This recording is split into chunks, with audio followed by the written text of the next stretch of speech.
So I want to welcome all of our guests, all of our business partners, all of our healthcare professionals. I'm Dr. Rita McGuire, and this is the Doctor's Edition every Tuesday at 7 p.m. Central Standard Time. I am joined here with our Wakanna Advisory, Medical Advisory Board that presents information that I think all healthcare professionals should hear and learn about as it relates to CBD. If it is a dentist or a chiropractor or a psychologist, psychiatrist, family practitioner, um, massage therapist, nurse practitioner, CNRAs, whatever healthcare professional that you know that really needs to hear this information, we want you to invite them each and every Tuesday night. So a little bit about me. I'm a obstetrician gynecologist of over 30 years. I'm telling you, during this pandemic, I feel like I'm an infectious disease physician, right?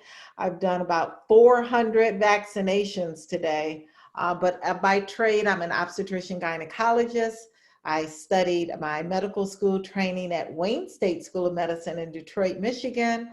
I completed my residency at Cook County here in Chicago. I'm the CEO of our JM Wellness and Rita Fitness. I'm a global speaker on women's health and fitness. I'm also a certifying physician for not only the medical marijuana program here in the state of Illinois, but the opioid exchange program as well. I'm a member of the Doctors for Cannabis Regulation and the chief medical officer and one of the co-founders for Wakanna for Life, one of the only CBD companies owned by minority women here in Chicago, in Illinois. So as a physician, you know, we are very used to seeing many of our patients that come in the office with bags and bags of pills, or maybe their medicine cabinet looks like. In fact, the average 50-year-old is said to be on 7 to 8 medications. The average 70-year-old is on about 10 to 12 medications. So CBD is something that many of our patients want us to know more about. They want us to feel very comfortable and empowered with the information that we can then share with them about an alternative for their health. But unfortunately, many physicians like myself that I know, many dentists, many chiropractors even, are thumbs down on any alternative, be it CBD or essential oils or any botanical or herb. Why? Is because we just are not privy to that information during medical school. We're just not taught about alternatives, holistic alternatives in medicine.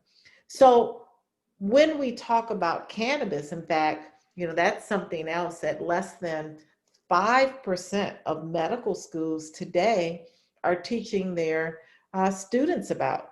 They're not learning about what we talk about very shortly, the endocannabinoid system. They're not talking about the science and the data that really shows that this plant is an alternative. This plant has been used medicinally since 2737 BC. So this is not anything new, but absolutely something that needs to be brought back to our educational platforms in medical school, in dental school, in pharmacy school.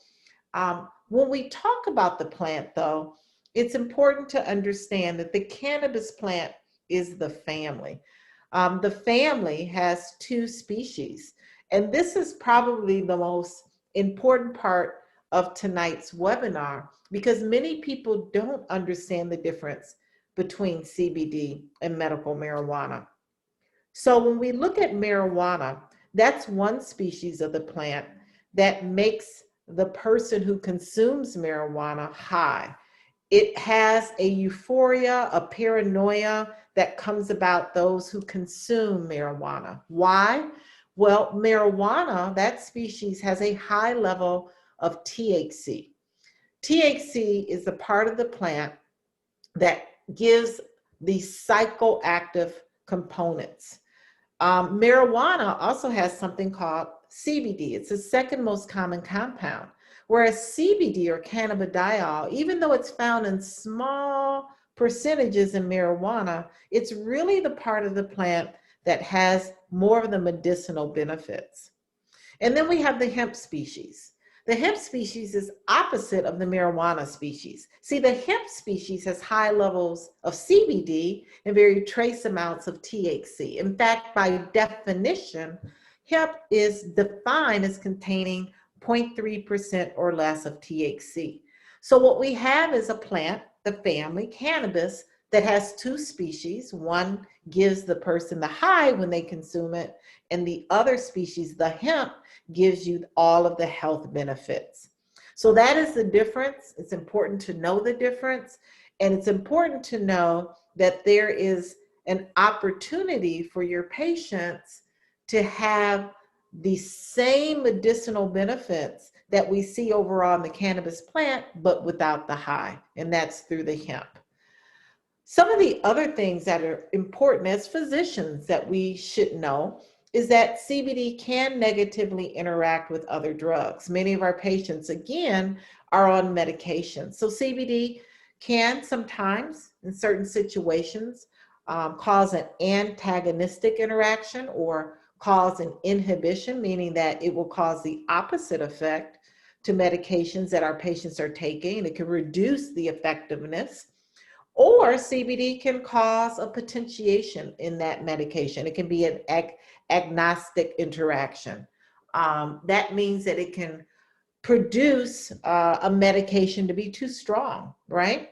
And then it's important to know that CBD is metabolized in the liver.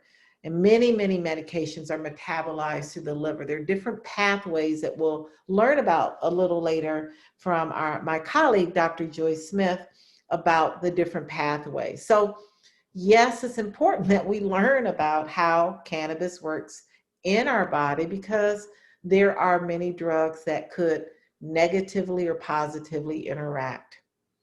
So again, CBD is the rage among our patients. More and more patients are coming and asking us about CBD.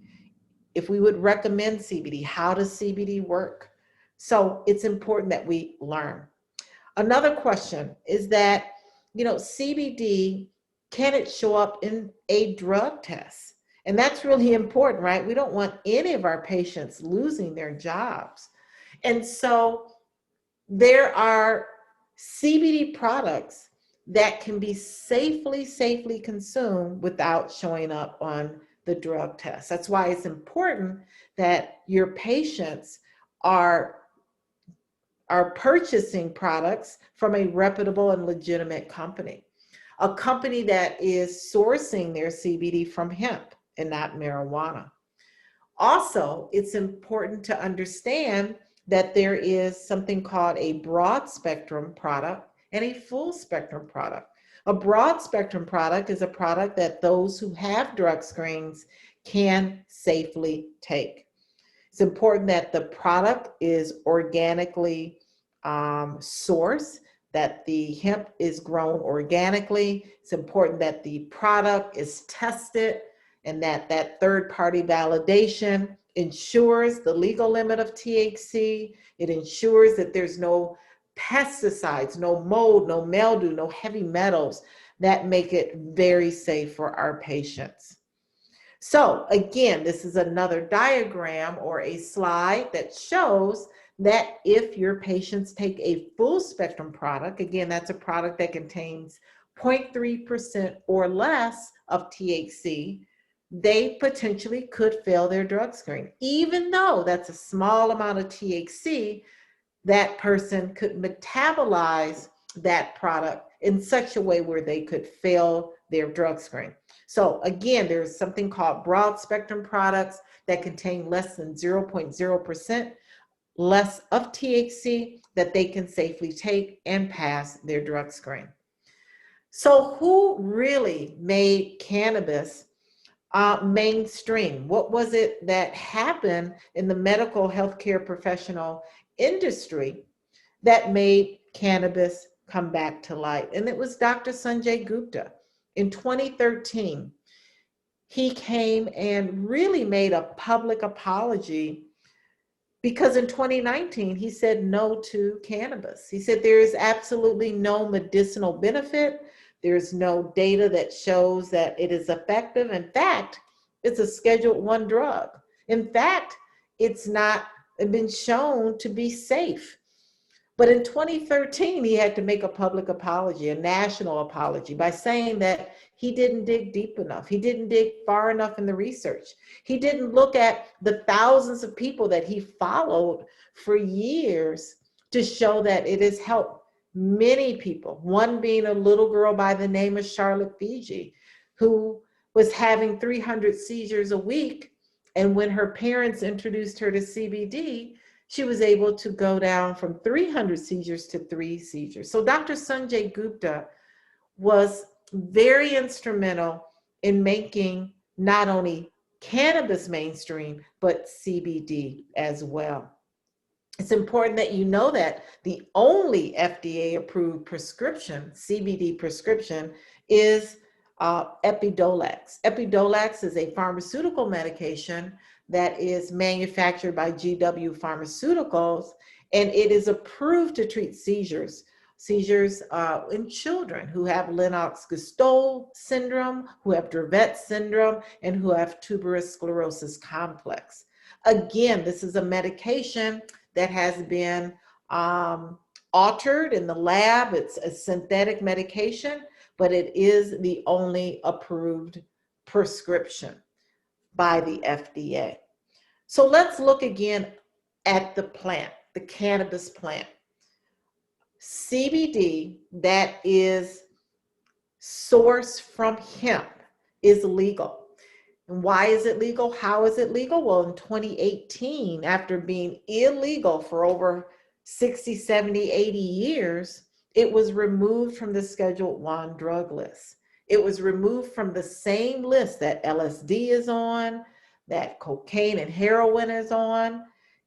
The 2018 Farm Bill makes CBD that's sourced from hemp legal to be consumed, to be cultivated and sold in all 50 states. So that is on the hemp side. So let's look at CBD, or cannabidiol. Again, I told you that the plant makes over 130, 140 compounds, but these are the main players as healthcare professionals that we should understand and know that these cannabinoids or compounds are really the main ones that we see in many of our products. But CBD, cannabidiol, has a long list, is the hero, right? It's the one that has the medicinal benefits that synergistically, when we put all of these compounds together in a full spectrum product, that's when we see on a cellular level, many of our patients improving with challenges that they're dealing with. Why? Well, CBD has been shown to be antibacterial. It's been shown to inhibit cancer cell growth. It's neuroprotective. It helps to promote bone growth. It reduces seizures and convulsions. It reduces blood sugar levels.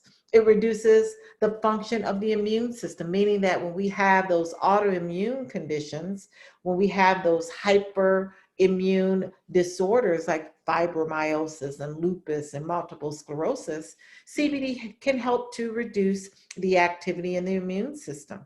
It helps to reduce inflammation and pain. It helps to reduce anxiety. It helps to treat skin disorders like psoriasis and eczema and acne, and it's vasorelaxant.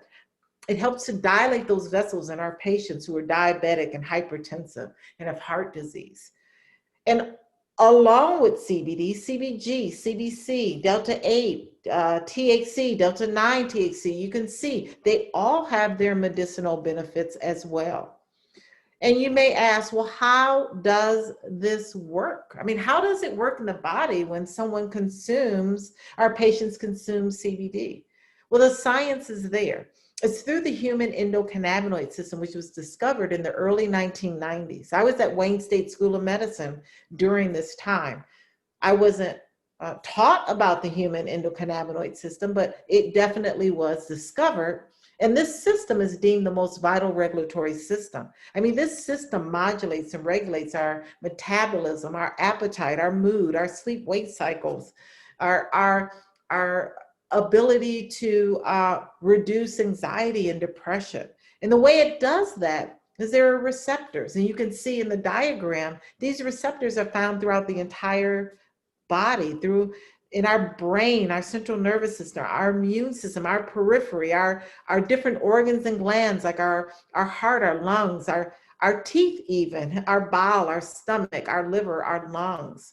And when CBD and these cannabinoids are ingested, they combine with these receptors, they lock onto these receptors, and they send signals to those areas in the body that are out of balance, those areas in the body that have a high level of inflammation. And they put the body back in balance. They put the body back in a homeostasis sort of environment. So again, the science is there about how cannabis works in the body.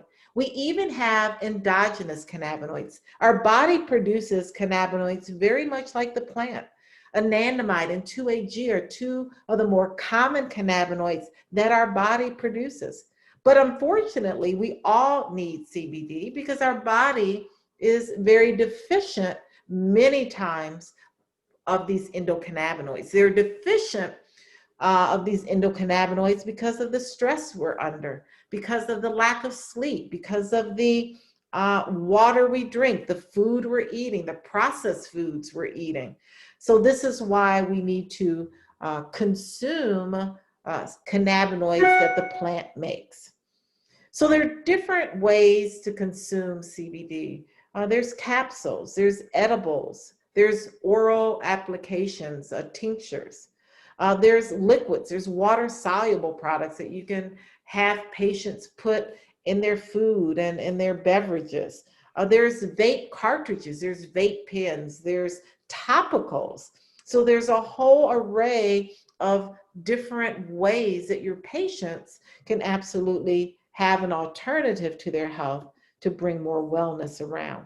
So when we look at the way that the endocannabinoid system works, many of you remember in neuroscience and neurology, that part of schooling that we have something called neurons and neurotransmitters. Well, in the endocannabinoid system, the neurotransmission goes retrograde. It goes backwards. What happens when you consume CBD? It binds to receptors in the postsynaptic area and sends a signal to the presynaptic area. So the receiving neuron is really the presynaptic area.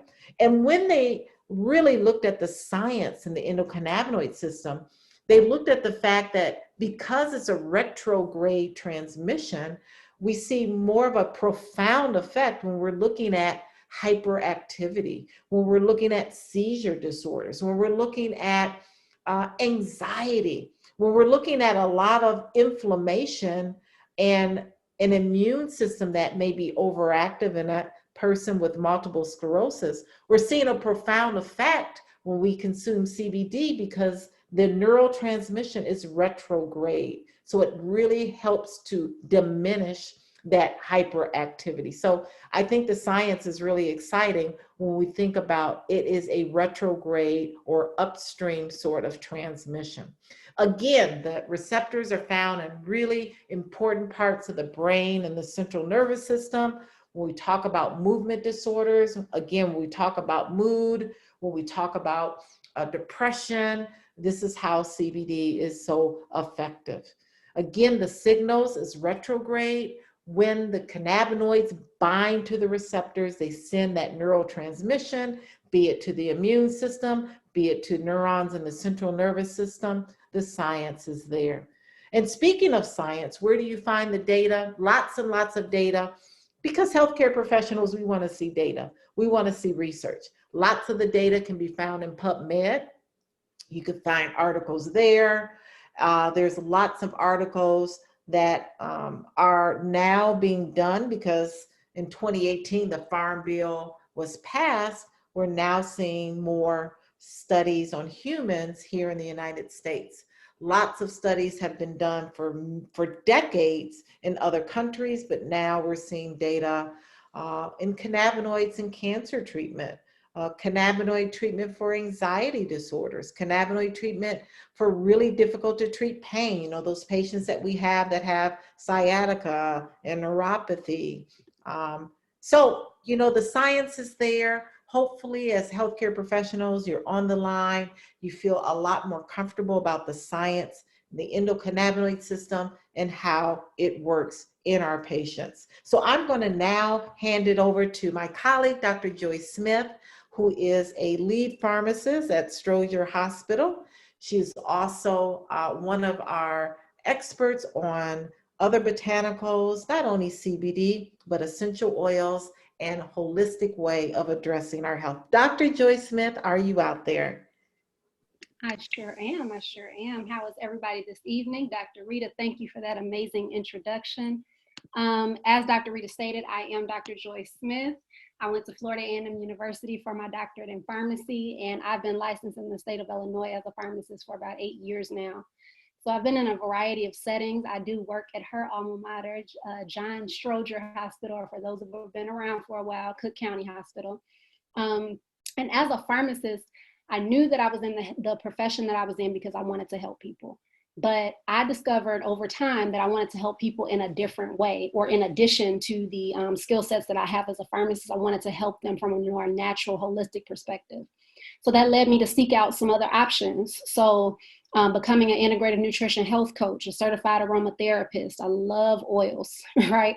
And when I met Dr. Rita, when I found out about the wonderful mission of Wakanna, when I just found out how it aligns so well with not only my goals for my own health and wellness, but the goals for the patients that I encounter, Wakanna just stole my heart as well. So in an effort to make sure that I have the proper education, in addition to what Wakanna provides, and just to be a part of other like-minded individuals, such as other pharmacists that understand the benefits of cannabis, I became a member of the International Society of Cannabis Pharmacists. So it's just all about surrounding myself with like-minded individuals, those who understand the benefits of plant-based healing. So some of the reasons that people seek CBD, Dr. Rita gave us so many resources and so many things that we can go to find the research, because like she said, healthcare professionals want to see the research. They want to see the numbers, the statistics. And so people are seeking out CBD for pain, anxiety, depression, insomnia as well. But these are some of the other main ones that they're seeking it out for. And so this particular cross-sectional study talks about, let me move myself out the way here, talks about how chronic pain is the #1 cause of disability and disease burden globally. I know we all know people that are in pain and have been for a long time. Talk about anxiety disorders. People 18 and older, that's over 18.1% of the population every year, are suffering from mental illnesses related to anxiety disorders. And then there's about 6.7% of American adults that have been or had at least one major depressive episode in a given year. And we know that with COVID-19, that's massively, massively multiplied, right? So this particular quote from the Journal of American Medical Association really got to me, because this describes the patients that I work with. The prevalence of depression symptoms in the US was more than 3-fold higher during COVID-19 compared to before the pandemic. So you're dealing with individuals with low social resources, low economic resources, greater exposure to stressors. At Stroger Hospital, we treat people regardless of ability to pay. Now, we have started taking insurances and those types of things, but at the end of the day, people come to the county hospital because they know that if they don't have it, they can still be treated. And these are the people that I'm encountering every day, but also the people that are dealing with those 3-fold higher incidences of depression. And so when you're talking about stressors, job loss has been so prevalent in this pandemic. Staying home and homeschooling your kids and figuring out what that's going to look like from a working perspective, figuring out how everybody has to adjust to this new normal, those people are reporting a greater burden of depression symptoms. So that really hit home for me, especially because of the patients that I encounter on a daily basis. So when we're talking about depression, pain, anxiety, we have a lot of our patients, as Dr. Rita mentioned, who are saying, I want to try something natural. I want to try something that is not making me feel as bad as my prescription medications. Does that mean to come off of all of their medications and figure out a way that they can just heal from plants? No. but there are other alternatives to help them deal with the symptomatology behind their disease states. So as a healthcare professional, you may say, are there drug-drug interactions between CBD and prescription medications? My patients are coming and asking about it, and I'm really not sure about what to say to them. And that's why it's so important that you do your due diligence, because there are the CYP450 enzymes that we learned about in school, right? There's 6 major ones that metabolize about 90% of the drugs that we're giving our patients, and they also metabolize CBD. So if we go back to school for a minute with CBD metabolism, we know that CBD is a substrate of CYP2C19 and 3A4, but it inhibits the metabolic pathways 2C9, 2D6, and 3A4. Now, if you remember from our studies, 3A4 is a major pathway for a lot of medications, especially some of those chronic conditions that we're treating our patients with. And so the answer, can CBD interact with medications? Yes, it can. Another question, can medication interact with other medications? Yes, it can. But what do we do when one medication interacts with another, but the patient needs both in order to address their disease state? We space it out, right? We space out the medication at least 2 to 4 hours to make sure that one medication is not traveling down the same metabolic pathway at the same time, thus causing interaction. So there's the same thing that you could do with the CBD that you may be talking to your patients about. If they say, yes, I want to try CBD, don't be scared of it. Don't run from it. Make sure that you educate yourself with the studies, with the scholarly articles, with the research, so that you can provide these answers to your patients. Now, I have some of the medications that CBD interacts with typically, and I picked all of these disease states because these are the disease states that a lot of my patients that I see in outpatient, this is a lot of what they're dealing with: hyperlipidemia, hypertension, heart complications, anticoagulants. The list goes on, but these are things that I see every single day. So a lot of you all, I'm sure, whether you're a healthcare professional or not, recognize these medications and know that there are a lot of patients on them. But what do?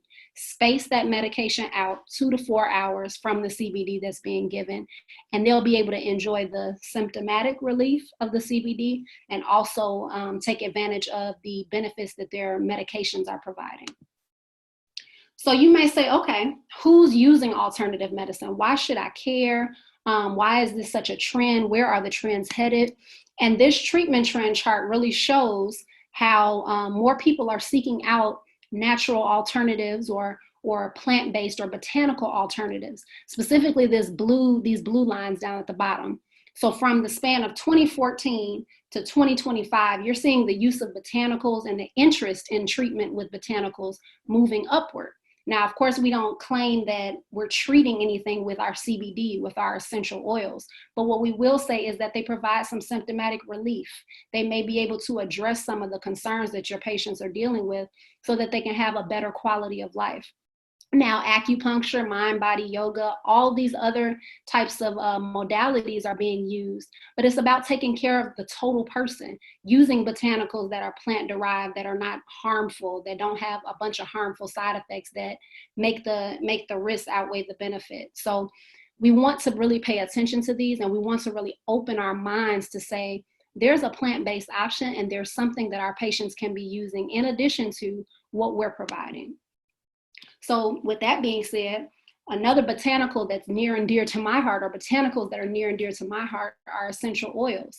I mentioned that I'm an aromatherapist, and I'm just fascinated with how essential oils can have such physical, emotional, spiritual properties that really help to bring the body in balance and really help to bring the wellness in balance.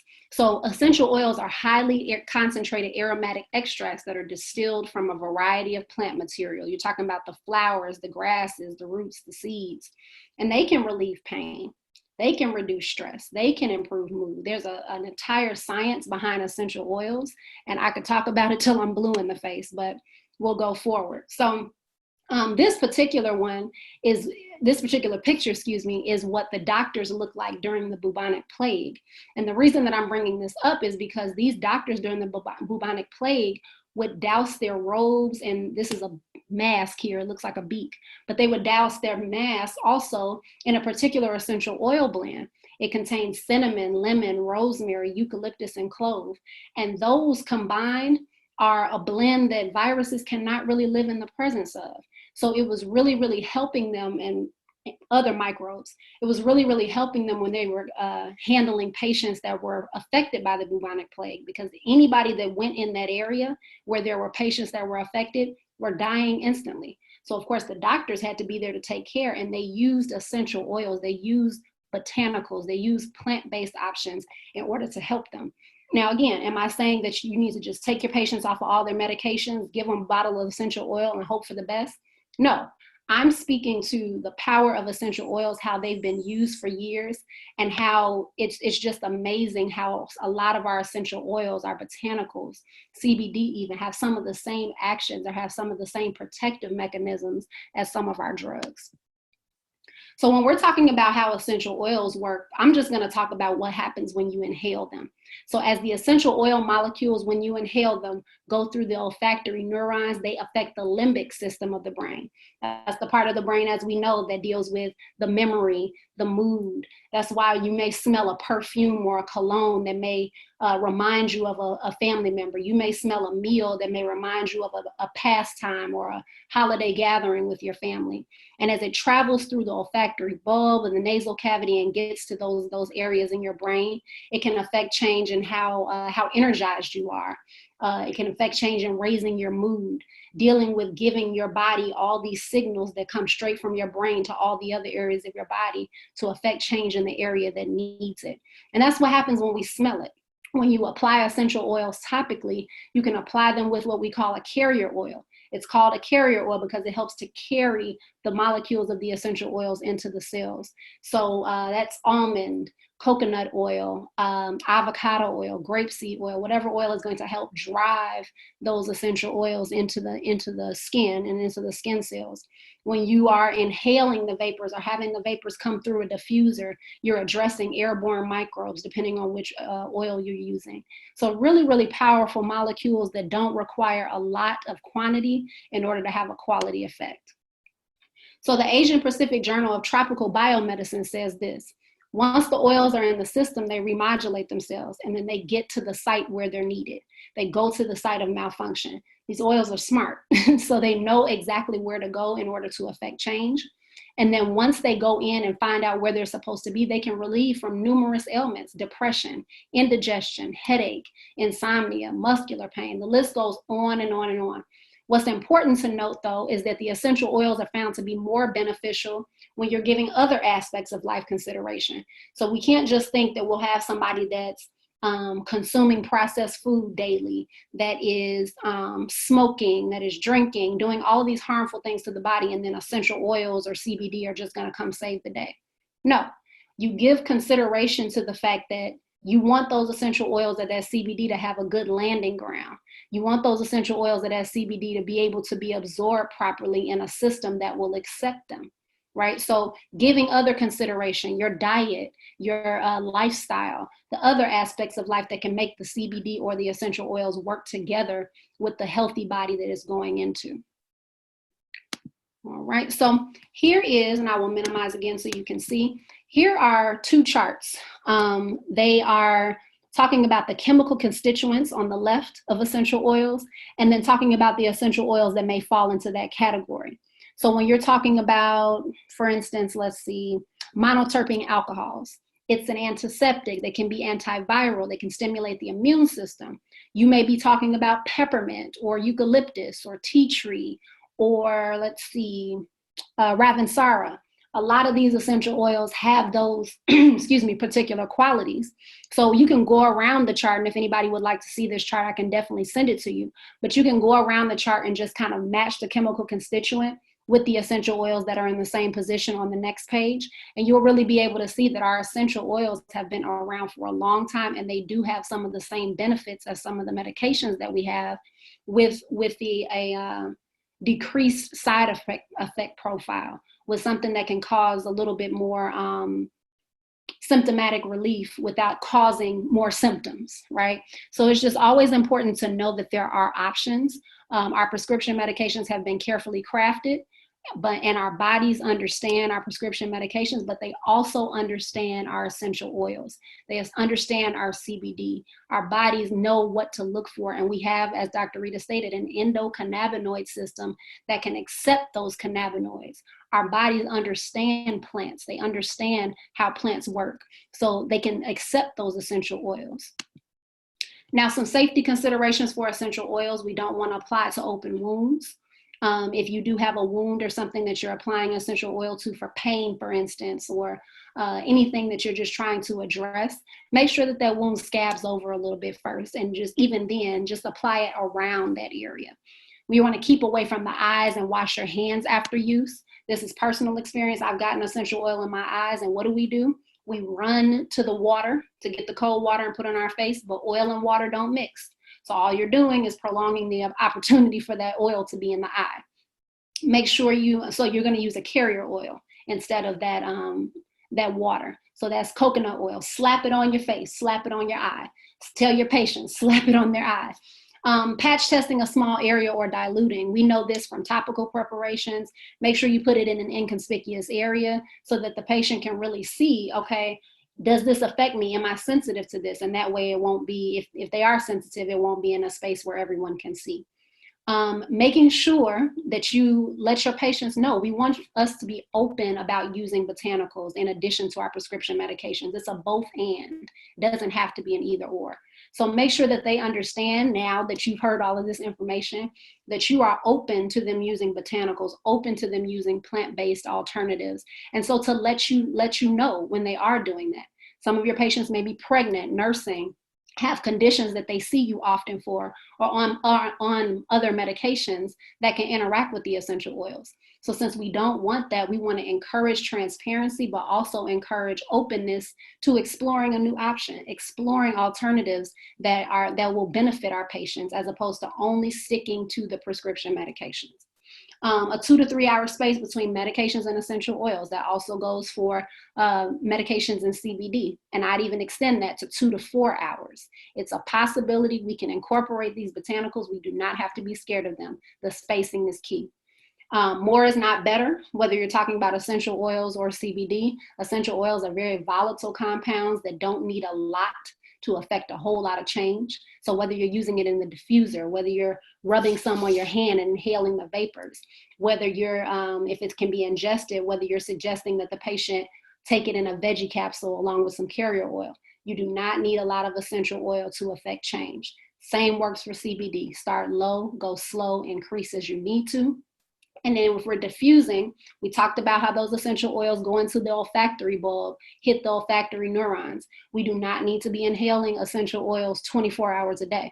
So diffusing for up to 30 minutes at a time, or if your diffuser needs to keep going because you're in a public space that has a diffuser, try to step away after about 30 minutes if you have to sit in front of the diffuser that long, and then come back. We don't want to overwhelm the senses. So that is my time for essential oils and the science behind them.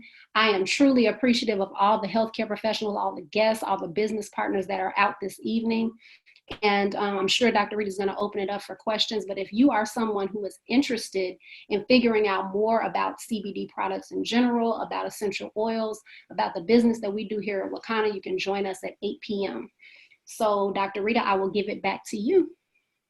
Thank you so much, Dr. Joy. Fantastic presentation. We do have Dr. Peoples on. Crystal Peoples is a family practitioner. She's part of our Wakanna Medical Advisory Board. And if you're available, you can unmute yourself there. If not, we understand that, Dr. Peoples. If there's any questions, you can put them in the chat. If there's no further questions and you are free at 8 o'clock, we would love for you to join us on our business overview at 8 p.m. You can get that link from the person that invited you. If you're a healthcare professional, we would like to put our contact information. Dr. Joy, if you can put our emails there for those healthcare professionals that may have to hop off and have more questions. My email is ritamd@wakanna.com. Thank you so much, Dr. Joy Smith. and Dr. Joy can put hers there. Thank you so much. Thank you, Joel. If there's no other questions, Dr. Peoples, that you want to unmute yourself, if you wanted to just give us a few words on, as a healthcare professional, why you said yes to CBD and really helping to help your patients understand the importance. You can do that. If not, we understand. At this moment, I don't see any questions. Good evening, everybody. Good evening, Dr. Rita and Dr. Joy. It's been a pleasure and always a fantastic presentations. I always learn something new.